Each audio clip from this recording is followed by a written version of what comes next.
Fala galera, beleza?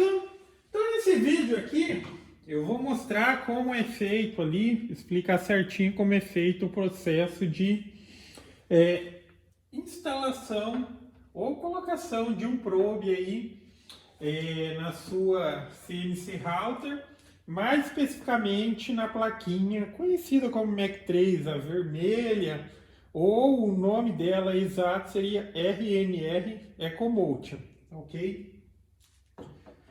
Aí, a princípio, fica o convite também para quem quiser participar do grupo que eu criei no Facebook, que é o grupo CNC em Ação, voltado para assuntos relacionados a CNC de uma maneira geral, programação, construção. Quem tiver dica, quem tiver dúvida, posta lá que o pessoal também está sempre ajudando.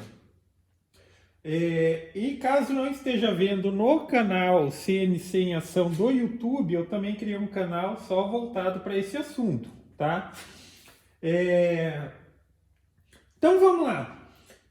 Para quem está vendo o vídeo ao acaso, e, enfim, não tem a menor ideia do que é um probe, do que é a finalidade ou para que serviria um probe, então numa CNC Router, aqui uma explicaçãozinha bem básica, tá? Rapidinho. Numa CNC Router, quando a gente vai iniciar um processo de corte, a gente precisa zerar. Se tratando de uma CNC de XYZ, a gente precisa zerar os três eixos. Então a gente determina que é o ponto zero do X, o ponto zero do Y. Daí a máquina ela toma referência com base naqueles pontos para se mover para onde ela precisa ir. E no caso do Z, quando a gente faz o zeramento, a gente indica ali, com esse zeramento, a gente está indicando, baseado também no arquivo, qual é a espessura do material. Lembrando que o zeramento do Z, ou seja, o ponto 0Z, ele pode ser feito tanto sobre o material ou sobre a mesa da máquina. O importante é que, na hora de fazer o zeramento, você faça de acordo com o que foi especificado no arquivo. Porque é o arquivo de corte que vem com a especificação dizendo zera na mesa ou zera na superfície do material, ok? Os dois são possibilidades. No outro vídeo eu vou explicar a respeito de o que seria a melhor opção para uma situação ou para outra, tá? Mas enfim, continuando. Então, uma vez que você faz o zeramento do Z, com base no arquivo e tudo mais, o programa ele entende a espessura do material, até onde é o limite que ele pode descer e coisas do tipo. Esse procedimento é feito, ou pode ser feito, a maioria das pessoas fazem de forma manual, tá? Isso não é um problema. Você desce o Z até ele ficar bem rente com o material, tocando, e clica lá no programa para fazer o zeramento. A partir do momento que você coloca um probe, então, mesmo procedimento de início de corte, 0x, 0y, só que o Z, aí você vai posicionar o probe embaixo da fresa, vai prender a garrinha jacaré na fresa, vai dar um comando e o Z ele vai descer sozinho. Quando a fresa tocar no probe, ele vai entender que reconheceu ali e vai zerar de forma automática. E esse é o zeramento que, digamos ali, é mais preciso que aquele de, obviamente, ficar colocando papelzinho ali. Mas assim, mencionando que exige toda essa precisão no zeramento, cada caso é um caso, tá? Quando você vai fazer uma gravação muito superficial, é importantíssimo que a mesa esteja muito bem nivelada e que também o zeramento ele seja feito o mais rente da superfície possível. Dependendo do tipo da gravação, se você zerar um pouquinho acima que seja, a fresa ela não vai tocar em determinados pontos da gravação e vai ficar falhada. Aí você tem que refazer e tal. Mas enfim, o probe é uma maneira de você automatizar o processo de zerar. 0x, 0y, coloca o probe embaixo, tá o comando, ele desce, toca aqui, reconhece e zera lá o parâmetro no programa, tá? Então aqui eu vou passar os requisitos básicos para fazer essa instalação e como é feito tanto aqui a ligação na plaquinha quanto como é feito lá no programa. O meu probe, ele está meio improvisado aqui, mas já está na máquina trabalhando. Porque no caso da minha máquina, ela tem uma esteira desse lado e tem uma esteira desse lado. Só que aqui, por onde os cabos entram aqui, só tinha 2 furinhos por onde já está tudo preenchido de passar-fio. Então eu vou ter que pegar depois a furadeira e fazer um furo na lateral aqui, é uma chapa de 6 milímetros aqui. Eu tenho que furar para aí sim o cabinho que está vindo aqui, ele vai sair junto com esse aqui. E o probe eu já vou fazer um suportezinho, ele vai ficar sempre de fácil acesso aqui, tá? Então, enfim, ligações na placa. Ligações na placa. Então, vamos dar uma olhada aqui na plaquinha. Para fazer essa ligação, e óbvio, eu vou mencionar aqui, mas sei lá, vai que eles mudam a configuração, a posição aqui de uma placa semelhante, a pessoa às vezes acaba confundindo. Mas, para fazer a ligação do probe, você vai precisar de fazer a ligação de um pino no DCM, que é o negativo da fonte, e você vai poder escolher qualquer um dos pinos de entrada. Então é um probe, ou quando a gente fala que é um pino de entrada, é um sinal externo que está sendo enviado para a placa para que ela tome alguma decisão junto com o programa. Então um fim de curso que é acionado, o probe, por exemplo, então quando tem o sinal, ele envia para a placa tomar uma decisão. São os pinos de entrada. Aqui eu já vou mencionar também, já fica, às vezes a pessoa não gosta de assistir todo o vídeo, mas cuidado na hora de escolher o pino. Eu estou dizendo, você pode escolher qualquer um dos 4 que tem. Porém, pode ser que, sei lá, se você comprou uma máquina usada, ou às vezes durante a instalação já configurou alguma coisa ali meio que padrão. Por exemplo, se eu escolho o pino 1 como probe, como aconteceu na minha máquina, alguém tinha feito a configuração antes, provavelmente, mas esse pino ele já estava configurado para o botão de parada de emergência, tá? Aí é simplesmente a questão de você ir lá no botão de parada de emergência, na configuração, e dizer que ele não é mais o pino 1, tá? Aí você utiliza o pino 1 como probe. No meu caso aqui eu configurei o 1, sim, para probe, mas enfim, o E-stop ou parada de emergência também estava configurado. Eu simplesmente fui lá e disse que o stop agora vai ser o 2. Mas eu não utilizo ele aqui, tá? Eu não utilizo, mas fica opcional a pessoa colocar ou não. Outra questão também. Para fazer uso de qualquer recurso de reconhecimento, acionamento de relé, seja as entradas in, out, para controlar inversor de frequência, a placa controladora ela precisa receber alimentação. Não necessariamente precisa ser 24 volts, pode ser 12 ou 24, tá? Outra questão, posso utilizar a alimentação da fonte que eu alimento os drivers para alimentar a plaquinha? Sim, tá? Sim, porém, observe se isso não vai trazer aspectos negativos para sua máquina, se ela vai ficar falhando, alguma coisa do tipo e tal. Porque tem gente que fala, pô, eu fiz assim, ficava dando interferência, travando e tal. A minha tá ligada assim, eu nunca tive problema algum quanto a isso. Mencionando que a outra máquina que eu tenho, a CNC caseira, lá tá com 2 fontes. E mencionando que para esse aspecto aqui de entrada, sair de uma fontezinha de 12 volts de 1 ampere já é mais que o suficiente. Lá eu coloquei, mas não foi pela, tipo assim, tem que colocar. Foi porque a fonte 24 volts que eu utilizava lá, ela estava com uma configuração, digamos assim, de voltagem, estava acima, tipo uns 30 volts. Era 24, a fonte é de 24, mas ela sempre tem aquela margem. A máquina estava trabalhando a mais, tá? Com uma voltagem a mais, estava trabalhando perfeito. Não é um problema com os drivers e tal. Só que quando surgiu a necessidade de alimentar a placa, eu tive que reduzir a voltagem da fonte para fazer essa ligação utilizando a própria. Só que, em função da voltagem mais baixa, minha máquina ficou mais fraca. Então, o que eu decidi? Não, vou voltar a voltagem para 30, deixa essa alimentando só o driver e coloquei uma para as finalidades da própria placa. Então, enfim, aí cada um escolhe. Então, obrigatoriamente alimentar, vai precisar alimentar, mencionando que, se eu não alimentar aqui, eu consigo fazer a máquina funcionar normalmente, só controlar os drivers? Sim, tá? Sim, não é uma obrigação alimentar isso. Você vai precisar alimentar aqui a placa quando for utilizar recursos que estejam sendo acionados no IN ou no OUT, tá? Esse é um dos pontos.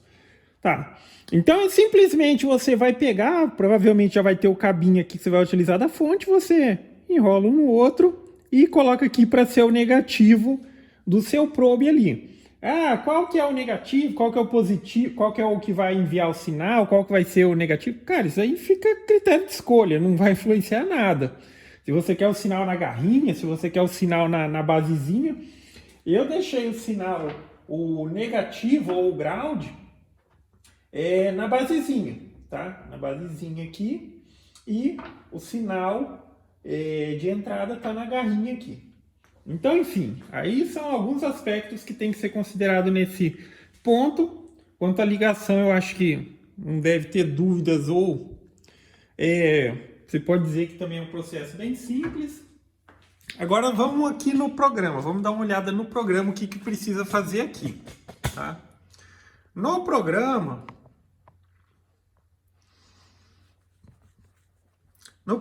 você vai entrar aqui nessa opção, ó,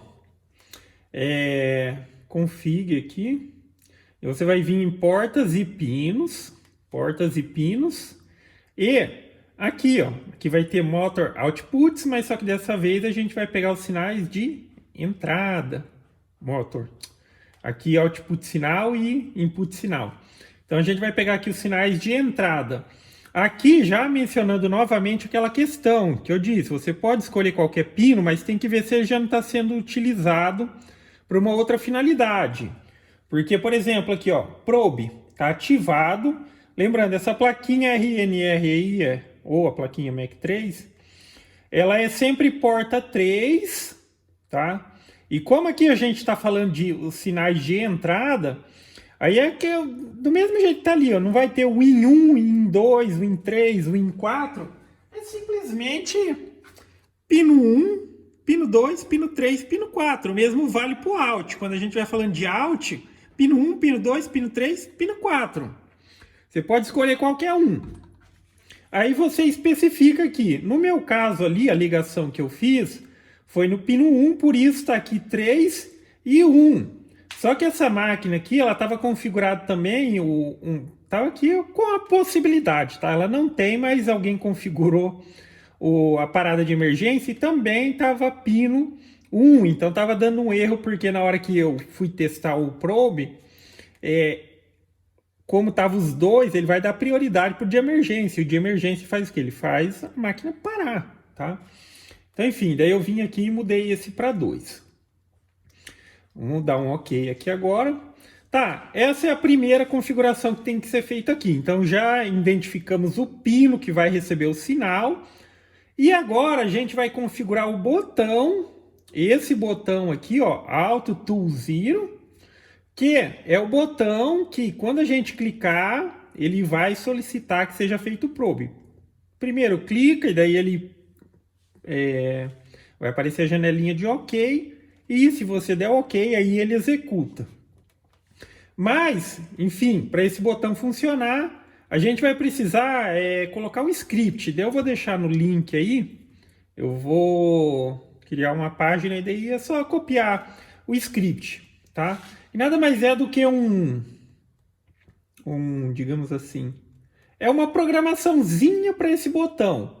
Para colocar o script ali naquele botão, para dizer como ele vai se comportar, o que ele tem que fazer, o que são os parâmetros que ele tem que obedecer, você vai vir aqui ó, em Edit, Button, Script, vai clicar nele, aí você vem aqui e vai escolher o botão. Nesse caso aqui, esse botão. Tá vendo? O meu script ele já está aqui dentro. É um arquivo de texto, tá? É um arquivo de texto, você vai pegar, o seu aqui vai estar limpo, você vem, copia esse arquivo de texto que eu vou deixar, e cola ele aqui. Aqui você só vai modificar basicamente aqui os parâmetros que eu vou mencionar. Como a gente trabalha com milímetros, vai ser esses primeiros parâmetros aqui que a gente deve modificar. Esse primeiro aqui, ó, var max distance, ele está menos 100, aí você pode alterar isso para que fique do seu jeito, tá? Mas eu vou explicar o que ele faz. Como está menos 100, ou seja, a gente está falando de Z e o Z vai descer, isso significa que ele vai descer por 100 milímetros procurando o probe. Se ele descer por 100 milímetros e não encontrar o probe, ele cancela a ação, tá? Daí ele para. Var feed rate, em que velocidade o Z vai descer para procurar esse probe, tá? Aí é interessante que se utilize uma velocidade baixa, 100, 200, no máximo, porque se você viu que algo saiu do errado ou coisa do tipo, ainda assim dá para você cancelar, apertar um botão de parar de emergência. Mas enfim, coloca na velocidade baixa, de 100 no máximo 200 para ele descer procurando. Esse var standoff que está 50 aqui, significa o seguinte, depois que ele tocou, ele encontrou o probe, quanto que ele sobe? Tá? 50, 30, 20, cada um coloca o que quiser.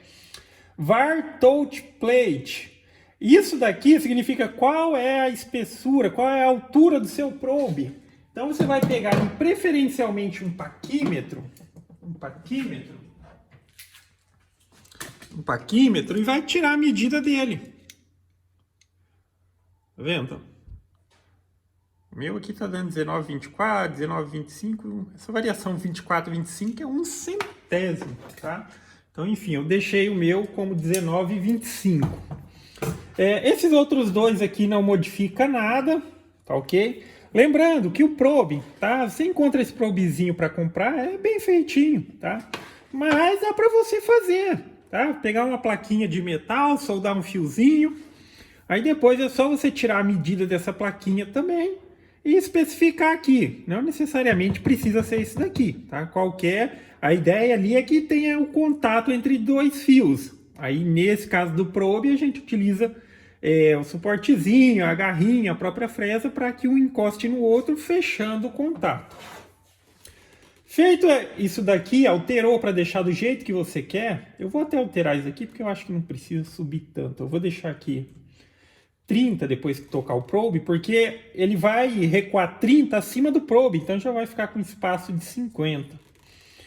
Aí fez as modificações para que trabalhe do jeito que você quer, vai salvar.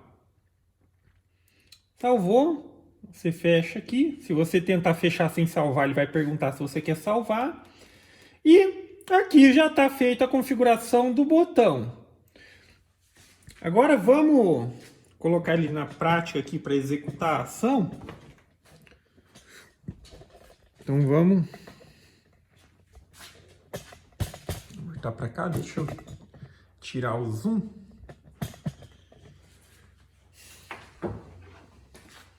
Deixa eu alimentar mais. Antes, enfim, uma outra diquinha adicional aqui, vamos dar uma olhada no programa rapidinho. Antes de, enfim, testar ali, vai que você configurou alguma coisa errada, vai que o probe não está funcionando, vai que não está reconhecendo o cabo e tal. Antes de qualquer coisa ali, eu só liguei, enfim, alimenta a plaquinha, tá? O probe ele já está apto aqui a funcionar, mas vamos ver aqui pelo software se ele já está reconhecendo alguma coisa.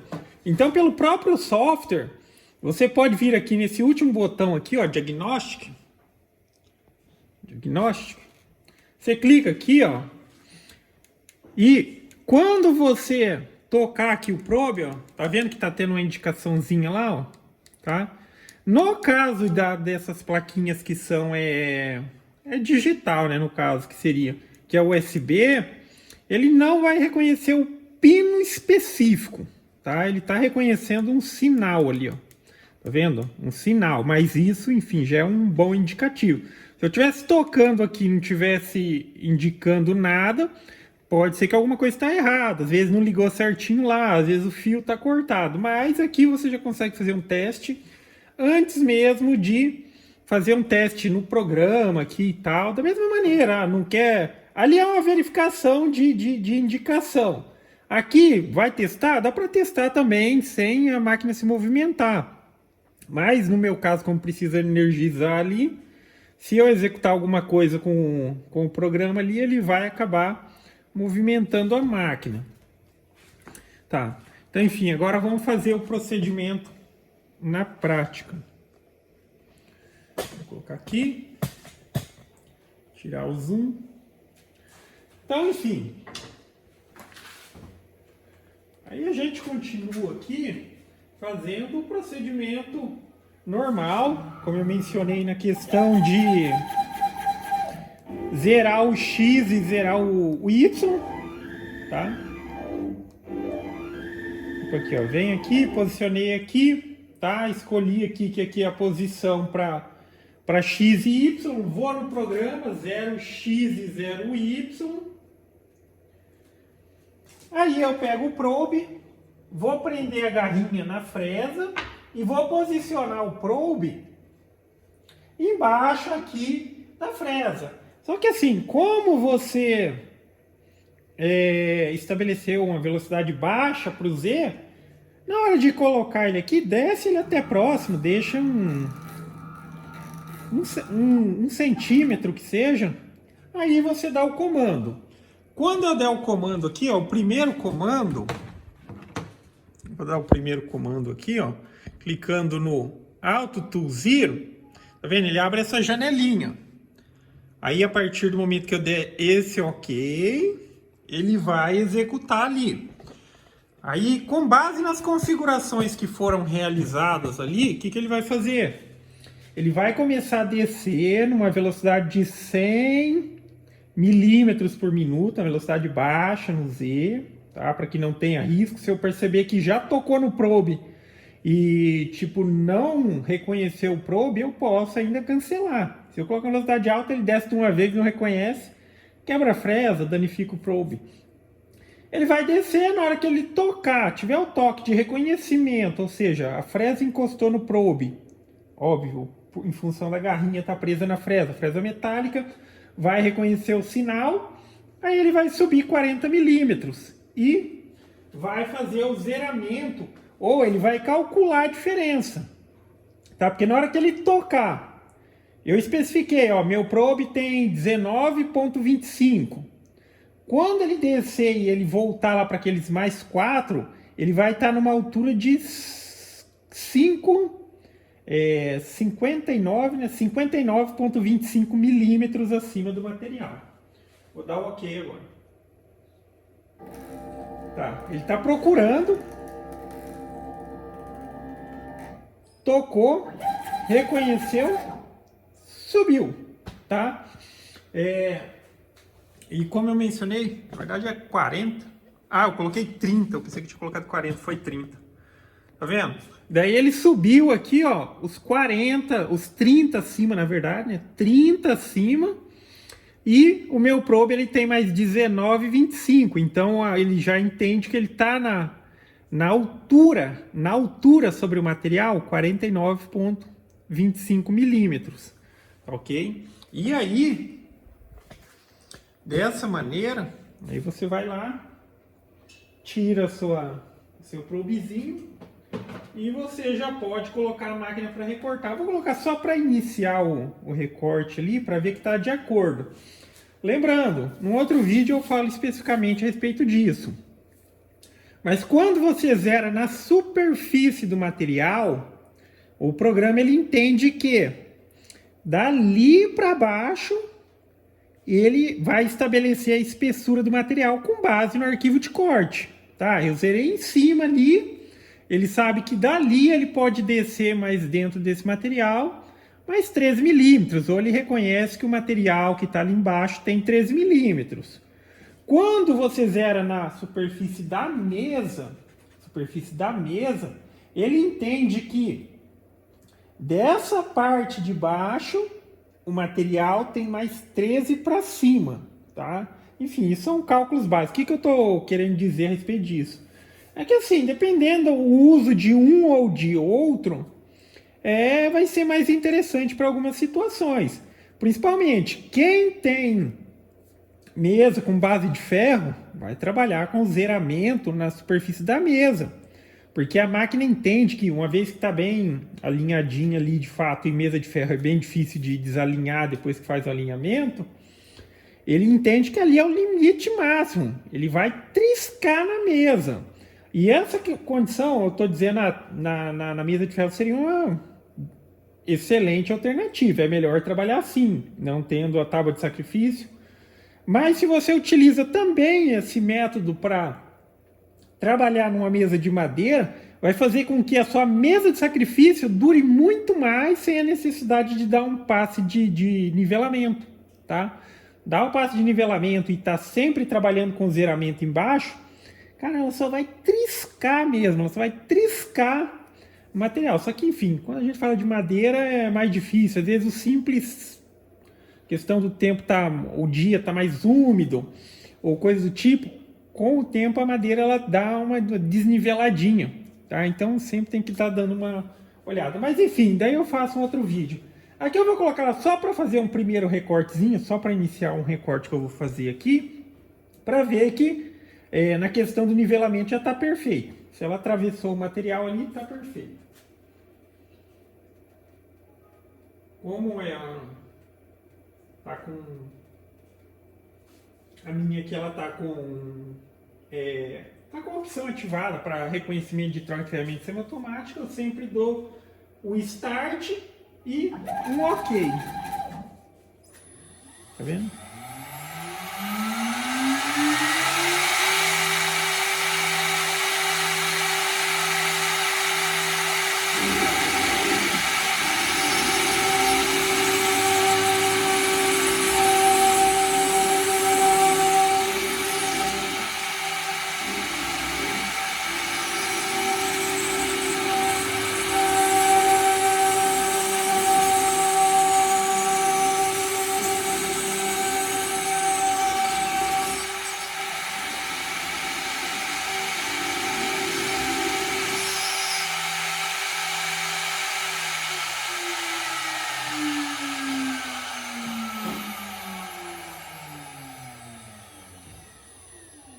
Aqui, cuidado. E tá aí, ó, tá? Realizou o recorte da peça. Lembrando, tá? Num outro vídeo eu falo a respeito dessa questão de zerar em cima e zerar embaixo. Mas, assim, é perfeitamente possível trabalhar fazendo zeramento de forma manual. Tá? Isso daqui é uma possibilidade. Se você achar que isso agrega para o seu trabalho, para ter mais rendimento, para ter mais qualidade, coloque, tá? Se você achar que não coloque, porque não adianta você colocar o probe, o meu processo ficou mais lento, eu tenho que colocar o probe ali e tal, não está rendendo. Então, enfim, não use. Mas, basicamente é isso. Para quem quiser fazer a utilização, eu acho que ficou bem fácil o entendimento. Plaquinha lá, precisa do negativo e um pino de entrada que você escolha. Para essa situação, precisa fazer a alimentação da plaquinha. Precisa fazer a alimentação da plaquinha, opcionalmente 12 ou 24 volts. No programa você especifica o pino. Tem que tomar cuidado, só aquela questão também de ver se já não tem alguma configuração para aquele pino que você escolheu. Se não tiver, você vai lá, altera os dois para que não fique coincidentes. E aí é só fazer a utilização, tá ok? Então basicamente é isso, galera. Então gostou do vídeo? Dá um joinha e se inscreve no canal que em breve estarei postando mais vídeos. Falou!